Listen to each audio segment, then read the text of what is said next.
কি ভারতীয় দলের জন্য কি কি পজিটিভ দিক থাকছে, এছাড়াও ভারতের জন্য কি কি নেগেটিভ দিক থাকছে, যেহেতু 7ই ফেব্রুয়ারি থেকে শুরু হতে চলেছে ওয়ার্ল্ড কাপ, সেখানে ভারতীয় দল একটা ভালো পজিটিভ প্লেইং 11 নিয়ে নামতে চলেছে। তো ভিডিওটা ইন্টারেস্টিং হবে তোমাদের জন্য, যদি দেখে থাকো অবশ্যই সম্পূর্ণটা দেখবে, আর আমাদের চ্যানেলে প্রথমবার এলে অবশ্যই চ্যানেলটিকে সাবস্ক্রাইব করে দিয়ে তার পাশের বেল আইকনটিকে অন করে দেবে। এবং এই মুহূর্তে সব থেকে বড় খবর আসছে, ইন্টারন্যাশনাল ক্রিকেট কাউন্সিল বাংলাদেশকে বাদ দিয়ে দিল। ওয়ার্ল্ড কাপে কনফার্ম হয়ে গেল বাংলাদেশ খেলবে না, তার জায়গায় স্কটল্যান্ডকে সিলেক্ট করা হয়েছে। সেখানে ভেন্যু এক থাকছে, খেলার দিনগুলো এক থাকছে, শুধুমাত্র দলগুলো চেঞ্জ হয়েছে। Bangladesh out, Scotland in. একটু খারাপ লাগছে আমার, তার কারণ বাংলাদেশের যত ক্রিকেট প্রেমীরা রয়েছে তারা এবার ক্রিকেট থেকে বঞ্চিত হলো। আইসিসি টি20 বিশ্বকাপ বাংলাদেশে খেলছে না, সেখানে অবশ্যই বাংলাদেশের ক্রিকেট ফ্যান্সরা একটু কষ্ট পাবে। আসলে কিছু করার নেই, যখন কথাটা ইগোর মধ্যে চলে আসে। বাংলাদেশও বলছে যে তারা ভারতে খেলতে আসবে না, ভারত ছাড়া মঙ্গল গ্রহতে যদি তাদের খেলা হয় তাও খেলবে, কিন্তু ভারতে খেলবে না। অপরদিকে আইসিসি বলছে যে আমরাও শিডিউল চেঞ্জ করব না, যেখানে তোমাদের খেলা হচ্ছে সেখানেই হবে, দরকার পড়লে তোমাদেরকে বাদ দিয়ে দেবো, কিন্তু শিডিউল চেঞ্জ করব না। এবং বাংলাদেশকে ছাঁটাই করে দিল টি20 বিশ্বকাপ থেকে। বাকি এবারে একটু ভারতীয় দলকে নিয়ে আলোচনা করব। পজিটিভ কিছু নিউজ আসে, সেখানে সূর্যকুমার যাদবের ব্যাটিং ফর্মটা ফিরে এসছে। 2026 সাল পড়তে না পড়তেই সূর্যকুমার যাদবের ব্যাটিং ফর্ম চলে এসছে। এবং দ্বিতীয় টি20 ম্যাচ শেষ হওয়ার পরে আমরা দেখলাম খেলা শেষে তিনি রাঘু স্যারের পা ছুঁয়ে আশীর্বাদ নিল।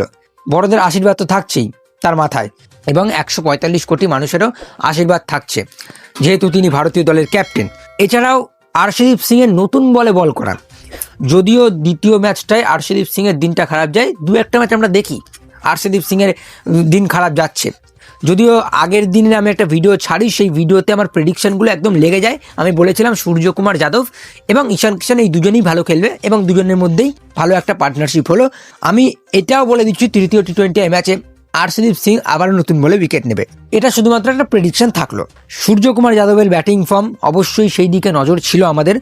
2025 সালে তার ব্যাটিং ফর্ম খুব খারাপ যায়, 23টা ইনিংসের পর কালকে হাফ সেঞ্চুরি করে, এবং রীতিমতো নিউজিল্যান্ডের বলারদের সাথে ছেলে খেলা করেছে, দারুণ শট খেলেছে, দারুণ শট মেকিং করেছে। সূর্যকুমার যাদবের ব্যাটিং ফর্মটার দিকে নজর ছিল, তো সেটা একটা পজিটিভ নিউজ। এছাড়াও শিবম দুবে রীতিমতো বোলিং করছে, সেটা পজিটিভ নিউজ ভারতের জন্য। শিবম দুবে ব্যাটিং হয়তো সেরকমভাবে করতে পারছে না, দ্বিতীয় ম্যাচে যদিও শিবম দুবে ব্যাটে ফর্ম এসছে, 3টে বড় বড় 6 মেরেছে, তবুও আমি বলবো শিবম দুবে যেরকম লাইন লেন্থে বল করছে, ইকোনমি দিয়ে বল করছে, শিবম দুবেকে অ্যাকচুয়ালি গৌতম গম্ভীর কিন্তু ভালো করে প্র্যাকটিস করাচ্ছে বোলিংটাই। সেক্ষেত্রে তার ব্যাটিং ফর্মটা একটু ডাউন হয়েছে, কিন্তু বোলিং ফর্মটা ভালো হয়ে গেছে। এছাড়াও হার্দিক পান্ডিয়ার বোলিং অপশান তো রয়েছেই। শিবম দুবের বোলিং আরও এক পজিটিভ নিউজ ভারতের জন্য। বাকি রিঙ্কু সিংয়ের ফিনিশিংটাও কিন্তু ভারতের জন্য কাজে লাগবে এই ওয়ার্ল্ড কাপে। আমার মনে হয় রিঙ্কু সিংকে একটু উপরে ব্যাট করালে, যদি হার্দিকের উপরে নিয়ে আসে। মাঝে মাঝে আমরা দেখেছি আকসার প্যাটেলকে তারা প্রমোট করেছে 3 নম্বরে, সেখানে আমি বলবো আকসার প্যাটেলের থেকে তো রিঙ্কু সিং যথেষ্ট ভালো ব্যাটসম্যান। রিঙ্কু সিংকে প্রমোট করতে পারে, আমি বলবো না 3 নম্বরে প্রমোট করতে, আমি বলবো 5 নম্বর 6 নম্বরের জায়গাটা প্রমোট করতে।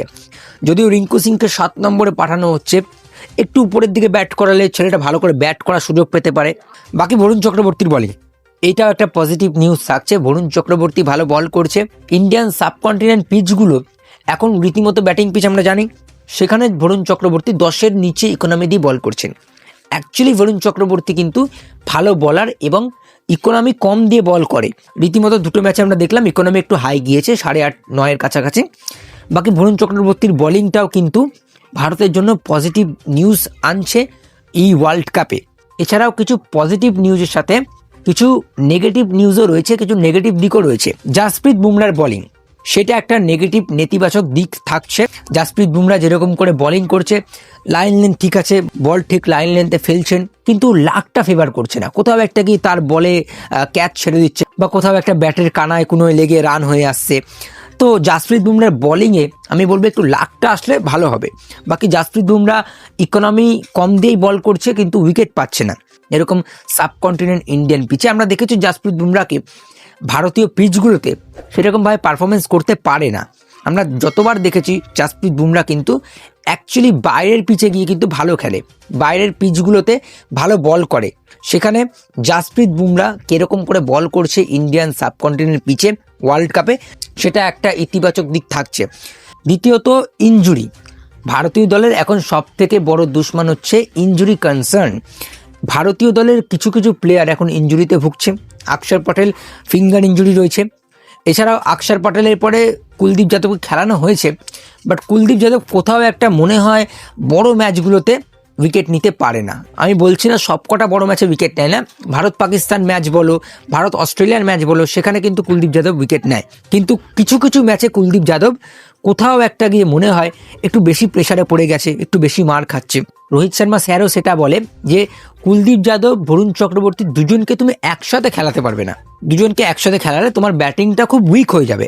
সেখানে হর্ষিত রানাকে কালকে সুযোগ দেওয়া হয়। হর্ষিত রানা ভালো বল করেছে, যদিও ইনজুরিতে ভুগছে ওয়াশিংটন সুন্দর। এছাড়াও তিলক ভার্মা, তার সার্জারির পর তিনি কিভাবে ফর্মে আসছে সেটাও একটা দেখার বিষয় থাকছে। অ্যাকচুয়ালি ওয়ার্ল্ড কাপে কিন্তু তিলক ভার্মার ভূমিকা সব থেকে বেশি।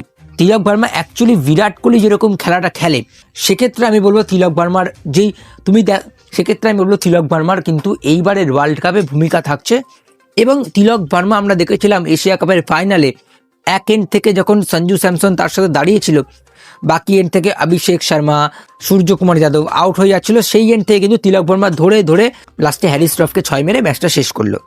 সেক্ষেত্রে ইনজুরি কনসার্ন থাকছে ভারতীয় দলে। ইনজুরিগুলো যদি ঠিক হয়ে যায়, যেমন তোমার ওয়াশিংটন সুন্দরের ইনজুরি, এছাড়া অক্ষর পটেলের ইনজুরি, অ্যাকচুয়ালি ভারতীয় দলে এখন অলরাউন্ডার দরকার। ওয়াশিংটন সুন্দর, অক্ষর পটেল, তাদের ইনজুরি ওয়ার্ল্ড কাপের আগে আমি চাইবো ঠিক হয়ে যাক। ভারতীয় দলের ওপেনিংটা একটু আমার নেগেটিভ দিক মনে হচ্ছে। তার কারণ ভারতীয় দলে তুমি ওপেনিংটা দেখবে, আমি কোনো একটা ম্যাচে দেখলাম না দুটো ওপেনার একসাথে ব্যাট করেছে। কোনো একটা ম্যাচে সঞ্জু স্যামসন আউট হয়ে যাবে, তো সেই ম্যাচে অভিষেক শর্মা ভালো খেলবে। কোনো একটা ম্যাচে অভিষেক শর্মা আউট হয়ে যাবে, সেই ম্যাচে সঞ্জু স্যামসন ভালো খেলবে। আবার মাঝে মাঝে দুজনেও ফ্লপ চলে যায়। সেক্ষেত্রে এমনভাবে ওপেনিংটা নামতে হবে যে আমাদের টপ অর্ডার থেকে উপর থেকে স্টার্টটা দিয়ে আসে। প্রথম 6 ওভারে 70-80 রান যদি করে দিয়ে আসে, তাহলে কিন্তু ভারতের জন্য একটু ইজি হবে। বাকি আরও একটা নেতিবাচক দিক থাকছে, সেটা হচ্ছে ব্যাড ডিসিশন। মাঝে মাঝে আমরা দেখি ভুলভাল ডিসিশন নেয় গৌতম গম্ভীর। মাঝে মাঝে আমরা দেখেছি 3 নম্বরে অক্ষর পটেলকে প্রমোট করা হয়, সূর্যকুমার যাদব মাঝে মাঝে নিচে ব্যাট করতে চলে আসে। আমরা এশিয়া কাপেও দেখেছি ব্যাটিং লাইন আপটা নিয়ে একটু হেরফের হয়, সেটা কিন্তু একটা দেখার বিষয় থাকছে। এশিয়া কাপে যা হয়েছে, এশিয়া কাপ তো অ্যাকচুয়ালি এশিয়ার মধ্যে, ওয়ার্ল্ড কাপ একটা বিশ্বকাপের মতো জায়গায় সেরকম কোনো এক্সপেরিমেন্ট যেন না করে, এটাই চাইবো। বাকি আমি যেগুলো বলছি, সূর্যকুমার যাদবের ব্যাটিং ফর্মটা আসলে সব থেকে বড় ইতিবাচক দিক থাকছে। এবং ম্যাচ শেষে তার রেসপেক্ট, রাঘু স্যারকে যেরকম 5 হয়ে তিনি আশীর্বাদ নিলেন, শুধুমাত্র রাঘু স্যারের আশীর্বাদ নেই, 145 কোটি ভারতীয়দেরও কিন্তু আশীর্বাদ রয়েছে সূর্যকুমার যাদবের মাথায়। শুধু সূর্যকুমার যাদবের মাথায় না, সেই ভারতীয়দের মাথায় যারা এইবারে ওয়ার্ল্ড কাপ খেলতে যাচ্ছে। শুভকামনা রইল ভারতীয় দলের জন্য, ওয়ার্ল্ড কাপে ভালো করবে, আরও একবার বিশ্ব চ্যাম্পিয়ন হবে। ভিডিওটি যদি ভালো লাগে বেশি বেশি করে লাইক, বেশি বেশি করে শেয়ার করে দিও। আমাদের চ্যানেলে প্রথমবার এলে চ্যানেলটিকে সাবস্ক্রাইব করে দিও, তার পাশের বেল আইকনটিকে অন করে দিও। আজকের ভিডিওতে এইটুকুই, টাটা।